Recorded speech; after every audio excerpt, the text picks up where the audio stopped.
É uma alegria apresentar esse precioso livro, Dignos de Cuidados. É a parte 2 de outro importante livro, valioso demais para que se perca. E Dignos de Cuidados é indispensável para quem ama a obra missionária e se propõe a cuidar bem dos seus missionários. Publicado pela editora Descoberta, que tem se especializado em publicações missiológicas e missionárias, esse estudo foi feito por uma ampla rede de missiólogos, líderes de missões e missionários de campo de dezenas de países ao longo de vários anos. É basicamente uma enciclopédia, um manual com mais de 600 páginas, com riquíssimo material para pesquisa e aprendizado na caminhada missionária, envolvendo igrejas, pastores, líderes de missões e também os missionários. Eu indico para a leitura e, sobretudo, para o desenvolvimento de boas práticas missionárias, para que todos os povos conheçam a Cristo e que isso aconteça com um corpo missionário saudável e bem cuidado para a glória de Deus. Boa leitura!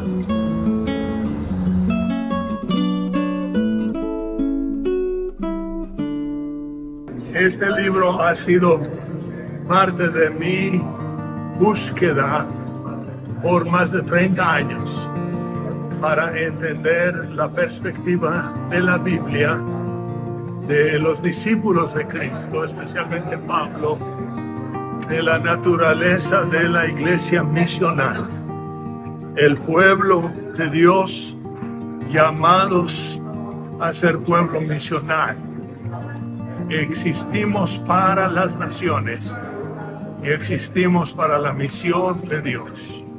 Y gracias a Dios doy gracias a Dios que hemos podido sacar una nueva edición ya ampliada de este libro. Está ahora en, creo, 10 idiomas y muchos pastores me han dicho que les ha ayudado en la misión de su iglesia y de su congregación. Doy gracias a Dios por esta labor y por la publicación aqui em Brasil. Olá pessoal, eu sou Jairo de Oliveira e eu estou aqui para falar com vocês sobre esse livro aqui, Refugiados, Peregrinos e Forasteiros. Um livro que foi publicado pela editora Descoberta, um esforço conjunto que reuniu 10 autores para falarmos sobre a atual crise migratória mundial. Já há mais de 10 anos que os números da atual crise migratória mundial só aumentam. O desafio é cada vez maior para a nossa geração. E como Igreja do Senhor Jesus Cristo, precisamos responder a esse desafio. Então, esse livro vai ajudar vocês a compreenderem como ser sal e luz em tempos tão desafiadores como aqueles que vivemos no que diz respeito à crise migratória mundial. Portanto, recomendo a todos vocês a leitura de Refugiados, Peregrinos e Forasteiros. Olá, meu nome é Analzira Nascimento. Eu sou missionária da Junta de Missões Mundiais da Convenção Batista Brasileira. Eu trabalhei em Angola, África, por 17 anos durante a Guerra Civil. E quando eu voltei para o Brasil, assumi dentro da nossa missão, na Junta, a coordenação de um projeto que enviava jovens para trabalhar em equipes em diferentes regiões do mundo.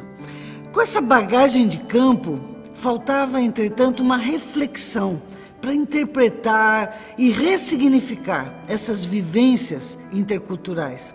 Voltei então para a universidade para finalizar meu doutoramento e a pesquisa resultou nesta obra aqui. O livro mostra historicamente como nós chegamos ao paradigma dominante na prática missionária. Minha caminhada como educadora e profissional da saúde, trabalhando numa situação de conflito armado, me ajudou a constatar que nossos métodos, motivações, muitas vezes ainda reproduzem uma prática missionária colonialista. Quer dizer, em nossos encontros com o outro, na obsessão de cumprir uma agenda eclesiástica, cumprir metas, algumas vezes invisibilizamos o outro, Não conseguimos reconhecê-lo como sujeito e o reduzimos a objeto. Ou seja, o paradigma missionário evangélico de missão que predomina continua a reproduzir a mesma lógica colonialista eurocêntrica de dominação, que reforça a negação da identidade do outro e o reduz a objeto. Nossa motivação, algumas vezes, é cumprir os nossos próprios objetivos. O outro é visto como objeto, é apenas um alvo da missão, que mostra se alcançamos ou não os objetivos do nosso grupo.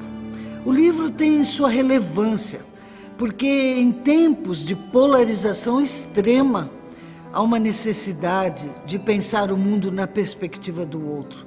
Se colocar no lugar do outro é, sem dúvida, o grande diferencial de uma proposta de abordagem descolonizada que ressignifique o paradigma missiológico. Dessa forma, será possível trabalhar junto com as pessoas locais e não somente por elas. Criança, Igreja, Missão é um livro que traz para o leitor uma compreensão bem panorâmica e bem aprofundada também sobre a criança. A situação que a criança vive hoje, sobre o que é a criança nos olhos de Deus, da teologia cristã, e qual o papel da igreja nessa relação com a criança, e como a igreja se torna mais igreja quando ela acolhe a criança e ela vê a criança como Deus a vê. Uma contribuição muito importante do livro ele acho que avança um pouco mais sobre o que já se fala sobre a criança na igreja, né? Normalmente, quando a gente estuda sobre a criança, a gente limita essa reflexão a o que a gente pode fazer pela criança. Essa maneira como a igreja lida com a criança, trata com a criança, nos parece que ainda é um apêndice da igreja. Não é um ministério que envolva todas as forças da igreja. Esse livro, ele diz pra gente que a gente pode se aprofundar mais no tema da criança. Há base bíblica para isso. Há prioridade no reino de Deus para isso. E quando a gente lê esse livro, a gente percebe que a criança nunca foi um apêndice no reino de Deus. Ela sempre foi um dos personagens que Deus usou para abençoar a igreja, para abençoar a sociedade. E mais ainda, o próprio Jesus usa a criança como uma metáfora espiritual para que a gente compreenda o reino de Deus. Nunca se teve tanta necessidade de compreender quem é a criança como se tem hoje. Principalmente pelas urgências que a gente percebe no mundo hoje. O mundo é um mundo perigoso para a criança. Sejam, por exemplo, crianças refugiadas, sejam crianças que são vítimas de abuso sexual, de exploração sexual, sejam crianças que são vítimas do próprio consumismo dos adultos. Então a criança é a primeira que sofre, porque ela é mais vulnerável e ela vive uma condição especial de desenvolvimento. Então é muito importante que a igreja enxergue a criança não como um adulto. A criança não é um adulto. E a igreja não deve transformar a criança num mini adulto. A igreja tem que entender quem é a criança no momento em que a criança está. Ela é, aos olhos de Deus, exatamente igual a um adulto, em termos de valores. Ela foi criada à imagem e semelhança de Deus. Mas em termos de desenvolvimento, a criança é especial. Ela precisa ter um olhar especial do adulto. E a igreja precisa aprender qual é esse olhar, à luz da vontade de Deus. E o livro também traz uma coisa muito importante, que eu acho que vai ser muito útil para os educadores. Ele conceitua, sistematiza o que significa um desenvolvimento integral da criança. Como a criança deve crescer integralmente. E isso ele explica, ele ensina, e é muito interessante para quem dá aula para as crianças, para quem cuida das crianças e para a liderança das igrejas locais. Olá, que alegria mais uma vez estar com você aqui através das nossas redes sociais da Junta de Missões Nacionais da Convenção Batista Brasileira. E hoje em especial passei aqui para compartilhar com você a grande bênção que tem sido a nossa livraria, a disponibilização de materiais, de livros, de estratégias estratégia de treinamento, de capacitação. Estamos aqui, na nossa linha da rede da Igreja Multiplicadora, vários livros que estão à sua disposição de toda a coleção da Igreja Multiplicadora, De Volta aos Princípios, Relacionamento Discipulador, Aprofundando Raízes, PGM, 8 Hábitos de um Líder de Pequeno Grupo Eficaz, Transformando Membros em Líderes, nossa série da Escola Bíblica, Evangelização Discipuladora de Crianças, Multiplicando Discípulos, Supervisão, nosso querido pastor David Platt, Igreja Radical, a série aqui extraordinária que é Vivendo os Princípios e os nossos módulos da Escola Bíblica Discipuladora. Para nós é uma grande bênção poder servir a sua igreja, servir você e através de todo este material à sua disposição.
Olá, sejam bem-vindos ao segundo dia do 4º Congresso Missiológico da ABMET.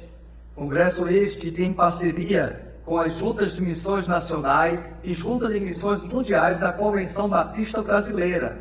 Estamos vivenciando um tempo maravilhoso de capacitação e nestes dias de congresso, começamos desde ontem, estamos trabalhando na visão missiológica a respeito da capacitação de líderes contemporâneos multiplicadores. É para isso que o Senhor nos chamou, como líderes atuantes na obra missionária, levarmos a palavra de Deus e multiplicarmos discípulos de Jesus Cristo. Que bom poder estar participando com você, estudante dos seminários batistas filiados à ABMET, também professores, também ex-alunos, povo batista. Que bênção! Deus continue abençoando a obra do reino e a expansão dela nesta terra. Olá pessoal, eu sou o pastor Daniel Mullier, eu sou responsável pela área de inteligência e segurança missionária. A revista de reflexão missiológica faz parte da área de inteligência e nós queremos com a revista de reflexão missiológica refletir, dialogar sobre missiologia e as outras áreas do saber.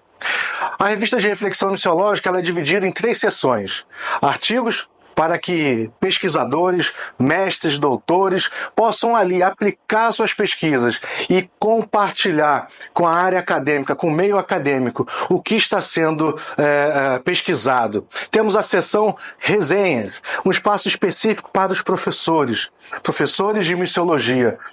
Se você, professor de missiologia, tem uma resenha que o seu aluno fez e você entende que aquele trabalho, aquela resenha tem uma qualidade boa, você pode compartilhar conosco e para que nós possamos publicar também aquele trabalho, aquela resenha feita pelo seu aluno. Temos também a seção Vozes do Campo. É uma seção muito especial, porque mesmo no meio acadêmico nós queremos conectar o campo missionário com a reflexão missiológica. Então, você missionário que tem desenvolvido o seu trabalho missionário no campo, você pode compartilhar conosco os seus relatos de experiência. Queremos que essa sessão, Vozes do Campo possa ser um caminho para que a academia, os pesquisadores possam ler o seu relato e possa aprofundar, usá-los como estudo de caso. Se você quiser saber mais sobre a Revista de Reflexão Missiológica, acesse as redes sociais da Junta de Missões Mundiais e ali você vai saber o endereço e todas as informações necessárias para aplicar o seu artigo e sua pesquisa. A nossa próxima edição já está ficando quase pronta, mas você tem até o dia 31 de maio para ainda aplicar suas pesquisas. Então corra, não perca tempo. Estamos no segundo dia de congresso e chegou a hora de se atentar ainda mais nos conteúdos que estão por vir. Anote tudo e aproveite! É uma alegria muito grande essa proximidade da Junta de Missões Nacionais com a nossa ABIBET. Aliás, das juntas missionárias com a ABIBET. Trabalhar em conjunto, parceria, trabalhar em conjunto a visão missionária com os nossos seminários, até porque a Convenção Batista Brasileira, nós batistas somos um povo missionário, um povo que ama missões e as igrejas batistas vibram com missões. Não tem como, missões não está na pauta, não está na agenda, não está no currículo dos nossos seminários, não está no currículo, na pauta da ABIBET. Louvado seja Deus, pastor Anderson e demais líderes da ABIBET, pela visão, pelo momento que a gente vive essa relação entre as agências missionárias e a ABIBET. E uma conferência como essa, que já se firmou como uma conferência anual, bênção para todos nós, para as igrejas, para os líderes, para os nossos missionários e para os nossos alunos do seminário. Quero agradecer a ABIBET esse momento que a gente está vivendo e vamos trabalhar cada vez mais unidos, focados no trabalho, na formação, no desenvolvimento de líderes para as igrejas, para abençoar o Brasil e o mundo. ABIBET, conte sempre com a Junta de Missões Nacionais, estamos juntos e vamos avançar. E obrigado por esse momento que nós estamos vivendo. Louvado seja Deus. Soy Julio Díaz, rector de la Facultad de Teología de la Unión Evangélica Bautista de España, y agradezco mucho el privilegio y el honor que se me concede de participar en este Congreso Brasileño de Reflexión Misionológica, auspiciado por la Asociación Brasileña de Instituciones Bautistas de Educación Teológica. Gracias por permitirme dirigirme a vosotros a través de este medio y confío que lo que voy a decir pueda ser útil en la reflexión que estáis teniendo en este Congreso. Se me ha pedido que hable de perspectivas y desafíos de la educación teológica desde una perspectiva europea, que es mi contexto particular, pero en esta ocasión también permitidme que lo haga desde mi contexto más particular, que es España, el sur de Europa, por su propia idiosincrasia y características que son también comunes a otros países del sur de Europa. Si hemos de hablar de desafíos de la educación teológica en el contexto europeo, creo que debemos comenzar por definir este contexto, un contexto que ha cambiado radicalmente en los últimos 30 o 40 años. Un cambio predominado por la secularización, por el cambio de valores, ideales que han sido propios de la sociedad europea. Si hablamos de características de este contexto, podríamos definir al menos 4 esenciales. El desencanto general de la población ante las promesas de los gobernantes no siempre cumplidas de forma satisfactoria, el consumismo que ha acompañado el crecimiento económico en los países de Europa, un consumismo desenfrenado en muchos casos, el nihilismo, que es la negación de toda creencia o principio moral, sea religioso, sea político o sea moral, con carácter absoluto, y también el relativismo, o sea, todas aquellas convicciones y argumentos antes incuestionables ahora están sometidos a crítica y a cuestionamiento. Y así como ha cambiado la sociedad europea, tanto en el norte de Europa como también en el sur de Europa, también quiero decir que ha cambiado en consecuencia el perfil de los estudiantes que llegan a nuestro seminario, a nuestra Facultad de Teología y a otros seminarios en el sur de Europa para prepararse para el ministerio cristiano. Son estudiantes que, a diferencia de generaciones anteriores, la mía sin ir más lejos, porque yo tuve el privilegio de estudiar en el centro que hoy en día presido, pero hace de esto 35 años, notamos que en estas nuevas generaciones de estudiantes no tienen estas referencias pastorales admiradas e incuestionables, que por ejemplo en mi generación sí que teníamos, estos modelos de pastores que hemos querido imitar y que han sido para nosotros un ejemplo a seguir en nuestros propios ministerios. Son pensadores críticos. Nuestros estudiantes, al igual que el de todos vosotros, los de todos vosotros, son estudiantes con pensamiento crítico. Aprenden de forma diferente a como lo hemos hecho generaciones de estudiantes anteriores. Cuestionan la tensión iglesia-mundo en la que han sido instruidos, tanto en sus iglesias como en sus hogares, como incluso en nuestros seminarios. Han descubierto contradicciones en su fe y práctica personal y familiar que les han llevado a replantearse muchas cosas. Incluso algunos de ellos llegan a mostrar inseguridad y confusión acerca de su conversión y se rebelan contra la herencia de modelos del pasado. Este es el nuevo perfil de los estudiantes a los que hemos de dirigir la educación teológica. Sin duda, un gran desafío, porque este cambio se ha producido en los últimos años, poniendo en evidencia, quizás desafiando lo que durante muchas generaciones se ha seguido haciendo. Claro, entiendo que para este nuevo contexto, la formación teológica tradicional que ha imperado en nuestros seminarios, en el mío en particular, es una formación teológica heredada de los misioneros norteamericanos y europeos que sirvieron en nuestros países, que sirvieron en España durante muchas décadas y que transmitieron los modelos que ellos habían aprendido, el modelo de formación teológica tradicional, clásica, académica, de contenido teórico, lo cual no quiere decir que se rechace la formación práctica, la teología práctica, pero sí siguiendo estos modelos de las universidades, tanto europeas como norteamericanas. Este modelo de formación teológica tradicional cada vez es menos relevante, lo cual supone un gran desafío para la educación teológica y la bautista en particular. Sin embargo, así como el mundo ha cambiado, la sociedad ha cambiado, muchos seminarios bautistas europeos seguimos manteniendo este modelo heredado de los misioneros que nos trajeron la palabra de Dios. Por lo tanto, estoy convencido de que se hace imperativo, es necesario revisar y contextualizar nuestros programas educativos, primeramente para responder a las preguntas e inquietudes de los hombres y mujeres de hoy, pero también para preparar a nuestros estudiantes para los desafíos que esta nueva sociedad va a traerles en el ejercicio de su ministerio pastoral o cualquier otra área del ministerio cristiano. Por otra parte, creo que todos estamos de acuerdo en que la pandemia mundial que sufrimos en el año 2020 también ha supuesto un gran desafío para la educación teológica tradicional y en concreto para la de modalidad presencial, la que se imparte en las aulas de los seminarios. ¿Por qué? Porque a partir del año 2020 se han multiplicado los programas de formación teológica online que compiten en condiciones muy ventajosas con los programas presenciales que tradicionalmente se han ofrecido en los seminarios europeos y también de otra parte del mundo. Son programas, por cierto, de formación teológica online, económicos, muy accesibles.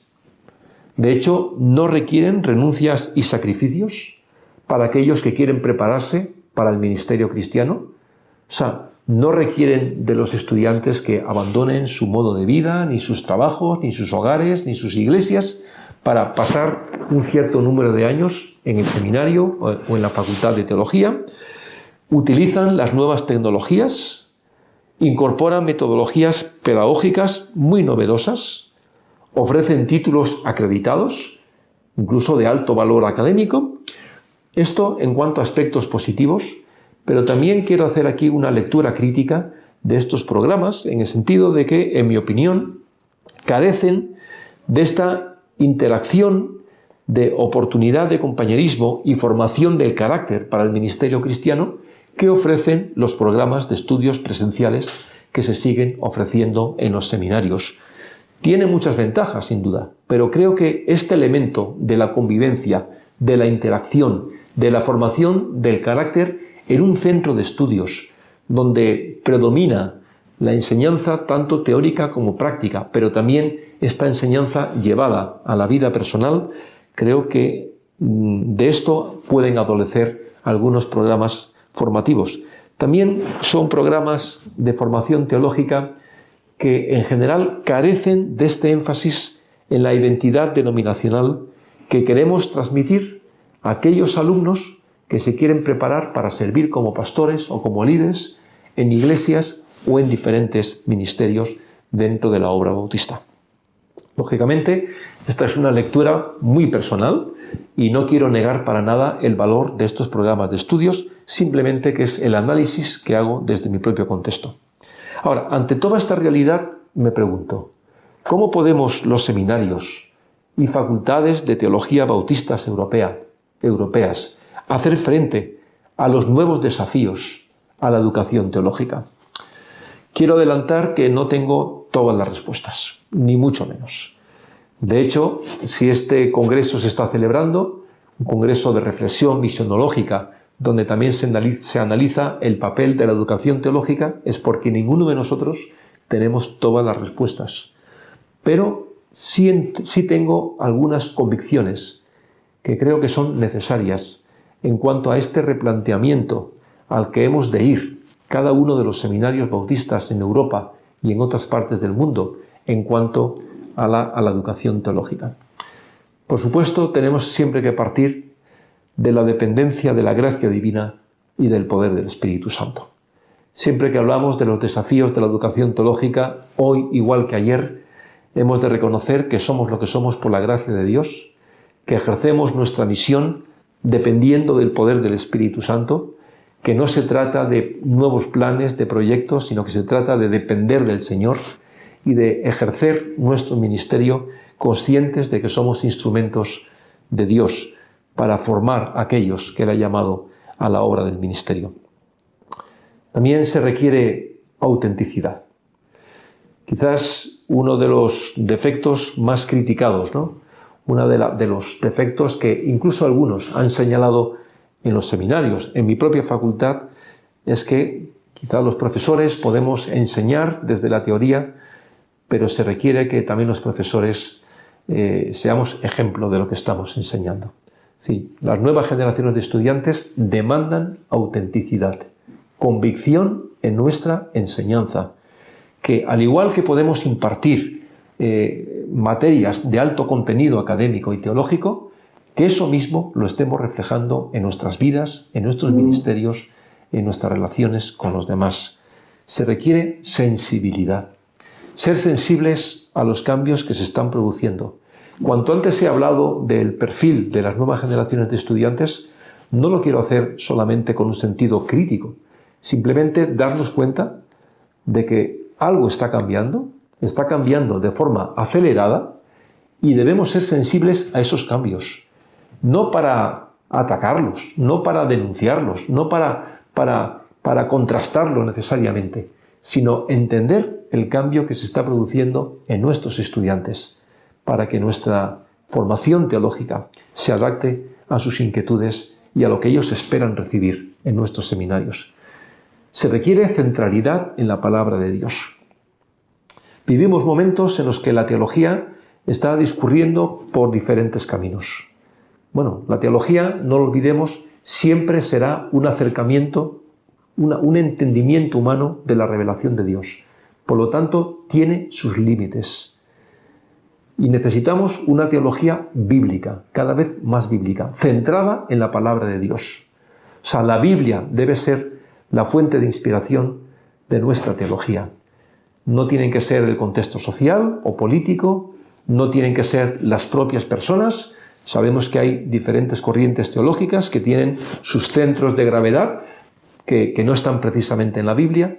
Creo que el reto que como seminarios bautistas debemos tener es mantener una teología centrada en la palabra de Dios, una teología a su vez consistente, coherente en sí misma, no una teología contradictoria, no una teología que solamente bebe de las opiniones de los grandes pensadores, sino coherente con su base bíblica y coherente con nuestra identidad también denominacional. Una formación teológica que hemos de presentar desde el compromiso ético con nuestros alumnos. Este compromiso que tiene que ver no solamente con el sentido de su vocación, sino considerarles como personas, con sus luchas, con sus contradicciones, como también las tenemos nosotros, y el saber acompañarles en su caminar, en su peregrinar, en su proceso formativo. Una teología también contextualizada, lo que hemos hablado antes. Necesitamos, al menos hablo desde mi propia experiencia, necesitamos revisar nuestros programas de estudio, nuestros programas curriculares, para adaptarlos a las necesidades de los países donde estamos ejerciendo nuestra misión. Y finalmente, todo esto que estamos planteando requiere la cooperación. Los desafíos que hoy en día tenemos en la educación teológica bautista son tan grandes que no pueden ser llevados a cabo de forma individual, de forma solitaria. Por lo tanto, aplaudo esta iniciativa de este Congreso de Reflexión Misionológica, donde se tiene tan en cuenta la educación teológica, y espero que este Congreso, como todas estas iniciativas que se están haciendo o se quieran hacer en el futuro, nos lleven a esta cooperación, a la suma de esfuerzos, al enriquecimiento mutuo, a aprender unos de otros. Los seminarios en Europa necesitamos aprender de los seminarios bautistas en Brasil, y estos a su vez tienen que aprender también de los seminarios en Europa, en Estados Unidos, en América del Sur y en todos aquellos contextos donde la educación teológica bautista es una realidad. Que el Señor nos guíe a todos en esta tarea, que nos siga ungiendo con su Espíritu Santo para llevar a cabo la misión que nos fue encomendada. Recibid un fuerte saludo, un cordial saludo desde España. Muchas gracias.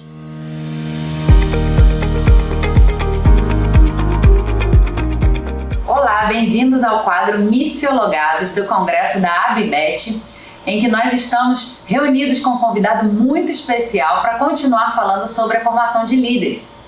E o nosso convidado é o pastor André, bacharel em teologia, mestre em teologia contemporânea e missionário de missões mundiais desde 2011 no contexto do Sahel africano. E é com ele que a gente vai conversar para poder conhecer como tem se desenvolvido a liderança, o treinamento de líderes ali naquele contexto. Olá, pastor, tudo bom? É um prazer para nós receber o pastor aqui para conversar. O prazer é meu, eu estou honrado por estar com vocês e me alegro por poder colaborar neste âmbito. Bem, eu queria começar a nossa discussão falando um pouco sobre quais são os desafios para a formação de líderes no Sahel africano. Muito obrigado por esta questão, que é pertinente. Atualmente, o desafio em termos de formação de líderes na África é a adequação entre as necessidades no campo de trabalho e as competências dos líderes. E o que é que eles precisam fazer nas igrejas e também em relação à sociedade? A igreja tem homens e mulheres separados por Deus para a sua causa, para seu serviço. E isso vai além da simples proclamação. Nós temos a graça de sermos filhos de Deus e recebemos dons do nosso Deus. Todas as competências estão na igreja e devem estar ao serviço de todo ser humano. Então, a formação de líderes deve estar impregnada deste objetivo e das condições nas quais somos chamados a exercer liderança.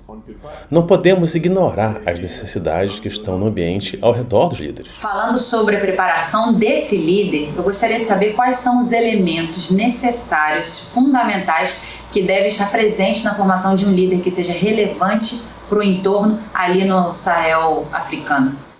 Atualmente, no que diz respeito ao Sahel e à África de uma forma geral, os líderes que precisamos são líderes ensinados biblicamente, que tenham uma boa base bíblica sólida. Essa é uma das primeiras condições. A segunda é que eles devem ter competências para responder às necessidades das pessoas que eles são chamados a servir. Nós estamos em uma região majoritariamente agropastoril.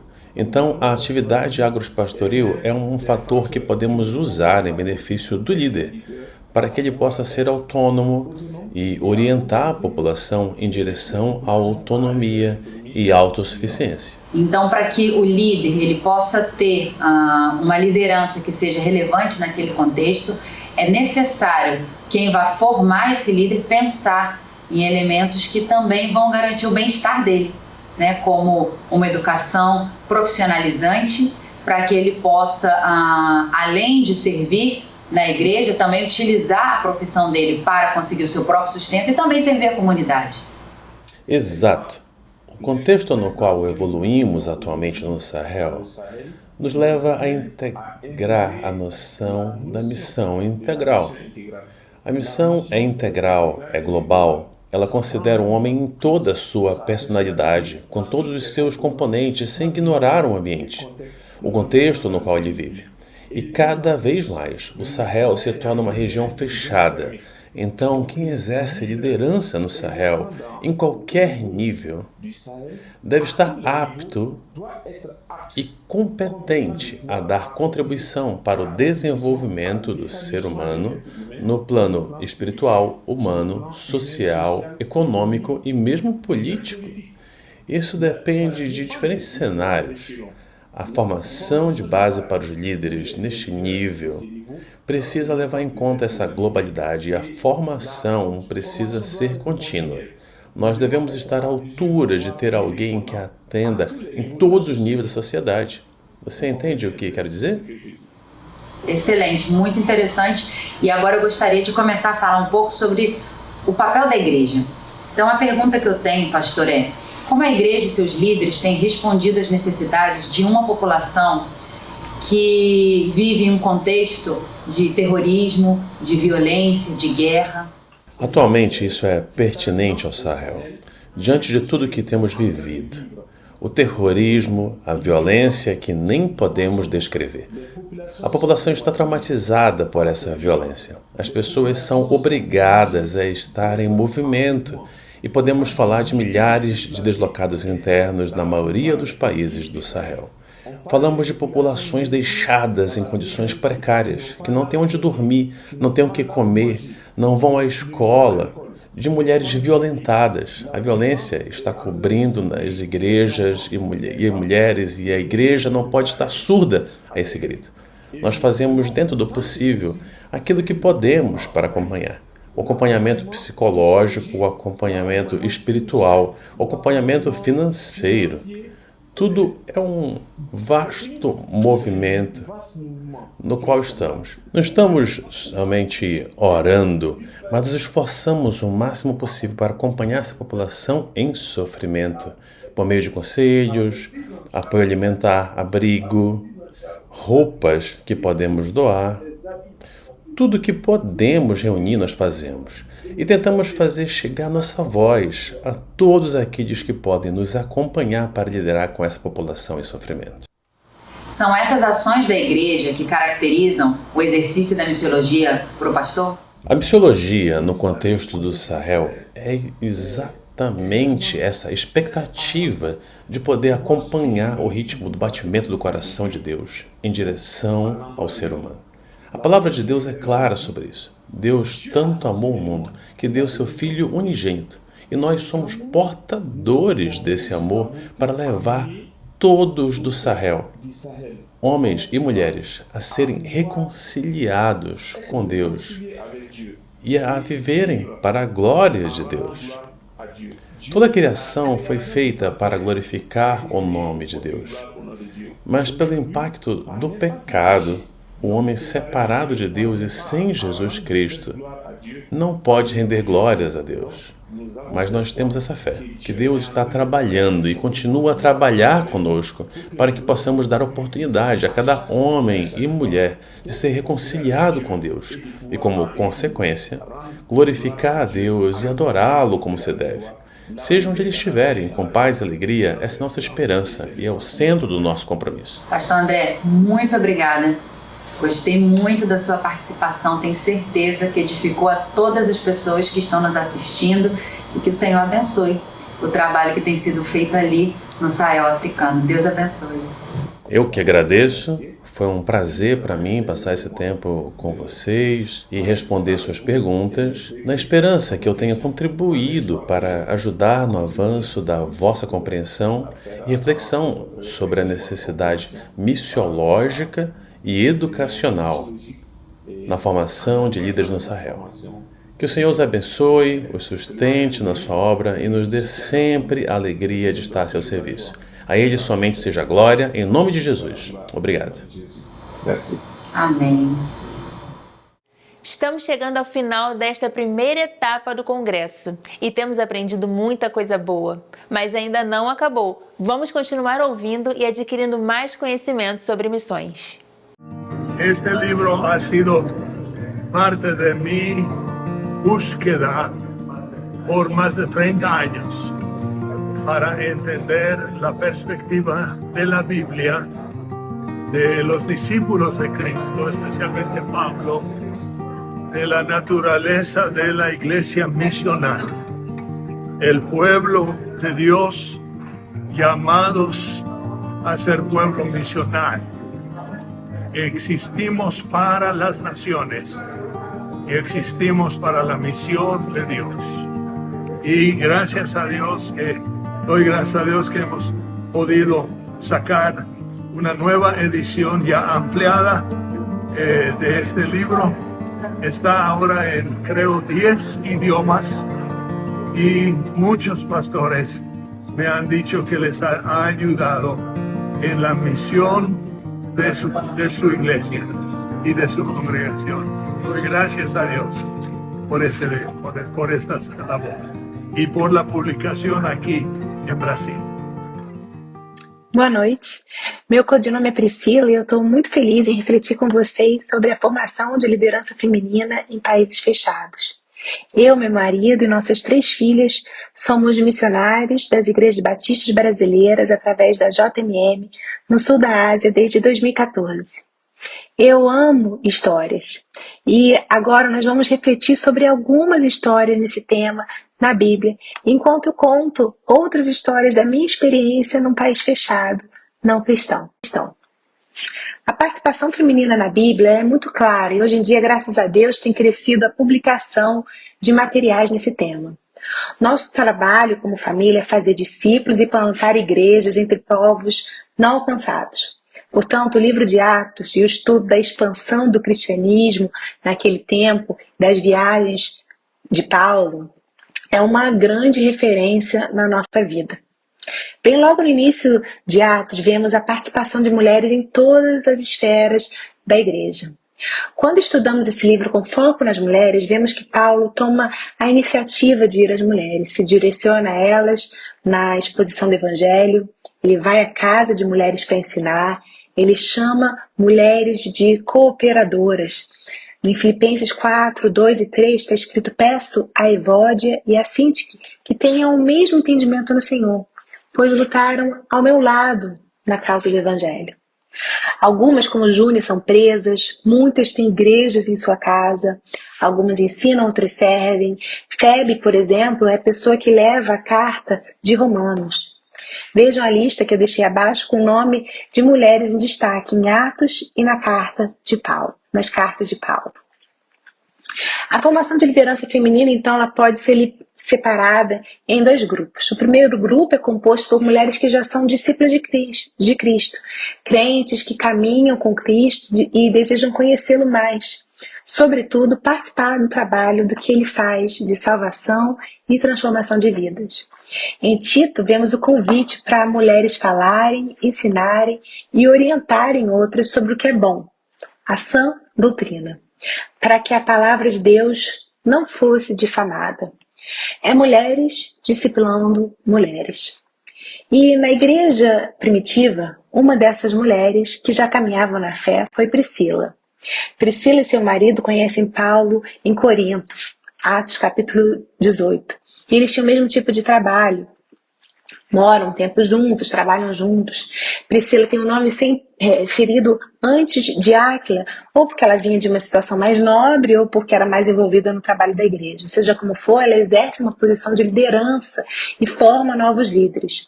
Juntos, eles iniciam igrejas na casa deles em Éfeso e em Roma. Eles viajam, ensinam a Bíblia e arriscam suas vidas. Nós somos chamados a orar e pedir trabalhadores para a seara, inclusive lideranças nacionais. Eu oro, mas eu também mobilizo parceiros no Brasil e igrejas para orarem comigo e participarem da missão. Mas, na minha realidade, num país fechado, com menos de 0,5% de evangélico, a maior concentração de povos não alcançados no mundo. Onde encontrar essas irmãs? Como? Quem? Parte do nosso trabalho inicial é mapear as igrejas da região para formar parcerias. São todas igrejas bem pequenas. Foi numa dessas igrejas, na primeira vez que eu visitei, que eu conheci a Bini. Já na primeira conversa me apresentei explicitando claramente o que fazíamos ali. Disse que estávamos aqui para fazer discípulos entre muçulmanos e ajudar as igrejas locais a se fortalecerem nessa missão. Ela olhou para mim com os olhos arregalados e começou a chorar. Me contou que era ex-muçulmana, convertida a Cristo há alguns anos.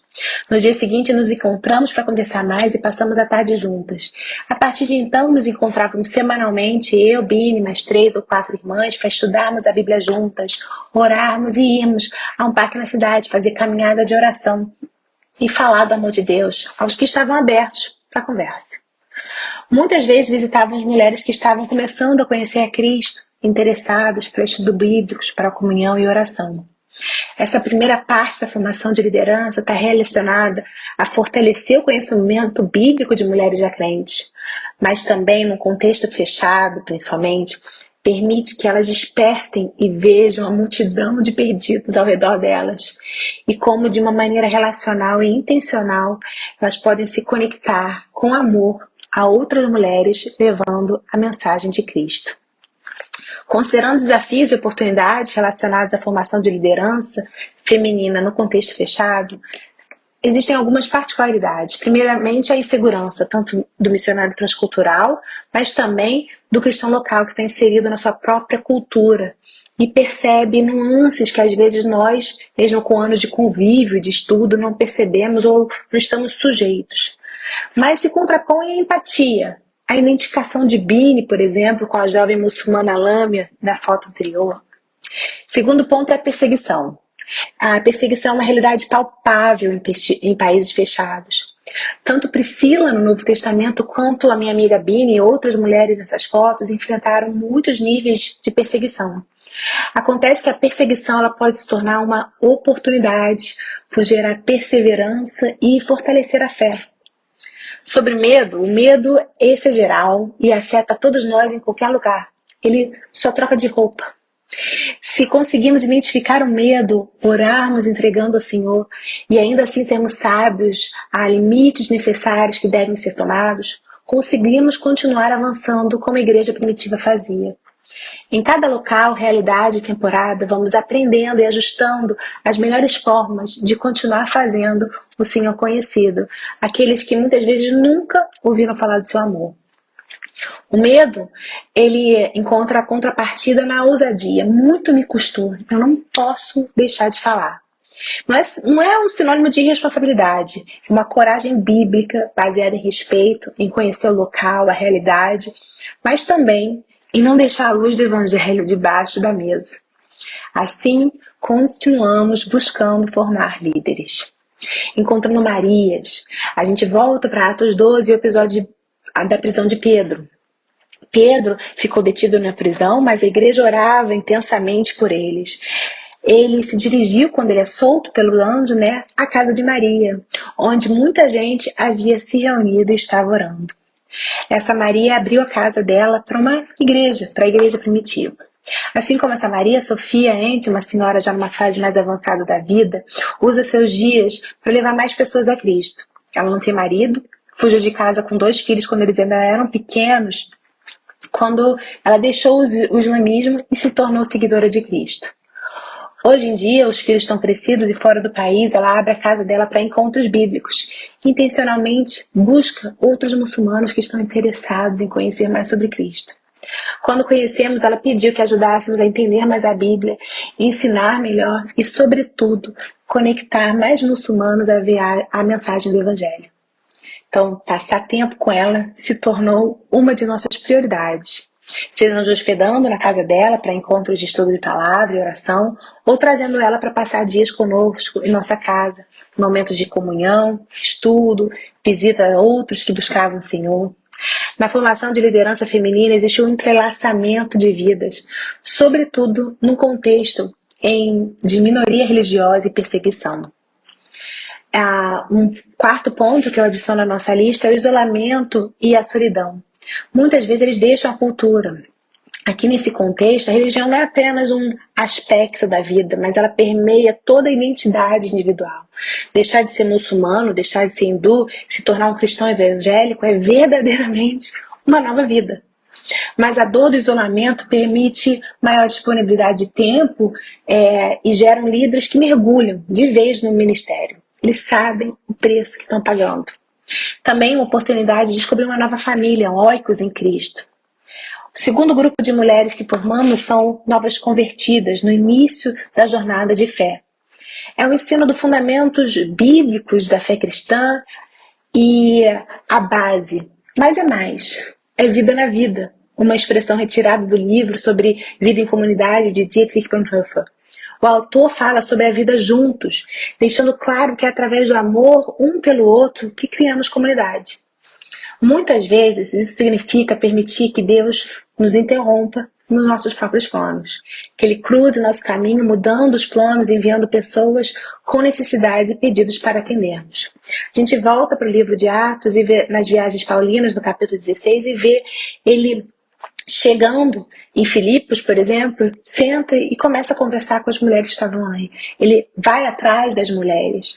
Em Atenas, alguns homens, apesar da perseguição, alguns homens creem, e entre elas uma mulher, Dâmaris. E em Tessalônica, mulheres de alta posição também, que ouvem a mensagem do Evangelho através da exposição de Paulo. Encontrando Lídias, em Atos 16 também, no versículo 13 e 15, nós vemos que o Senhor abriu o coração de Lídia para entender a mensagem que Paulo trazia. E não só isso, Lídia abre a casa dela, ela se batiza, abre a casa dela e pede para eles virem para aprender mais, e eles ficam ali com ela. A Lina, essa que na foto comigo, ela teve um sonho com Jesus. Não sabia o que significava e procurou uma igreja síria-ortodoxa que tinha perto da casa dela. Uma cidadezinha perto aqui da nossa cidade. O sacerdote ficou com medo de conversar com ela, já que ela era muçulmana, e mandou ir até um pastor evangélico. O pastor também ficou com medo, mas ele conhecia uma muçulmana que agora caminhava com Cristo e deu o telefone dela. Era a Sofia End. Aqui a gente vê uma lição atemporal que independe de realidade geopolítica. É a ação do Espírito Santo, é o peso da identificação da jornada e a caminhada um do outro. A Lina ligou para a Ente Sofia, a Sofia ligou para mim e para o Bruno e a gente combinou um encontro na casa da Sofia numa manhã. Naquele dia, a Lina veio, ouviu o testemunho pessoal da Sofia, a história dos profetas e do sacrifício perfeito de Cristo. Ela contou a visão para a gente do que tinha acontecido com ela, a gente passou um tempo orando juntos. Ela veio numa manhã porque era o horário que seus filhos estavam na escola e seu marido trabalhando. Mas ela foi ousada, trouxe a sua mãe, uma amiga da sua mãe e um vizinho também muçulmano que também estava querendo saber um pouco mais sobre Cristo. Esse foi o primeiro de muitos encontros com esse grupo. Quero enfatizar um ponto. Na formação de mulheres em contexto fechado, nós, missionários estrangeiros, transculturais, nós somos realmente servas. Nós conectamos, ensinamos, caminhamos juntos, exortamos, rimos, choramos, treinamos, somos exemplos, mas desde o primeiro dia nós lançamos nossas filhas na fé, sejam cristãs, já antigas ou novas crentes, porque a nossa permanência é incerta, sujeita a fatores fora da nossa gerência. Dessa maneira, nossas filhas na fé aprendem desde o início a liderar, a tomar frente do prazeroso trabalho de participar do que Deus está fazendo e fazer discípulos onde elas vivem. Adicionando mais 3 desafios e oportunidades no nosso quadro, nós vemos a cultura patriarcal dessa realidade, que permite maior envolvimento dos filhos nos estudos bíblicos e no ministério, a vida mais precária ou rural, que se assemelha muito com a cultura do Novo Testamento e com as histórias e as parábolas que a gente estuda, e a instabilidade estrangeira que eu acabei de falar. Finalmente, Deus escolheu realizar sua missão aqui na Terra através de mulheres. Somos suas servas e suas cooperadoras, mas presença não é sinônimo de proclamação.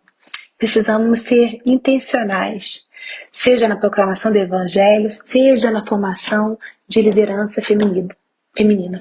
É vida na vida, ao pé da letra. Agora, o 4º Congresso de Missiologia da ABBET continua nas oficinas. Muito obrigada por sua participação. Todos que se inscreveram, lembre-se de verificar o e-mail para receber as instruções sobre as oficinas ou entre em contato com reflexão.missiologica@jmm.org.br. Este congresso está uma bênção. Aproveite as oficinas. Fique com Deus.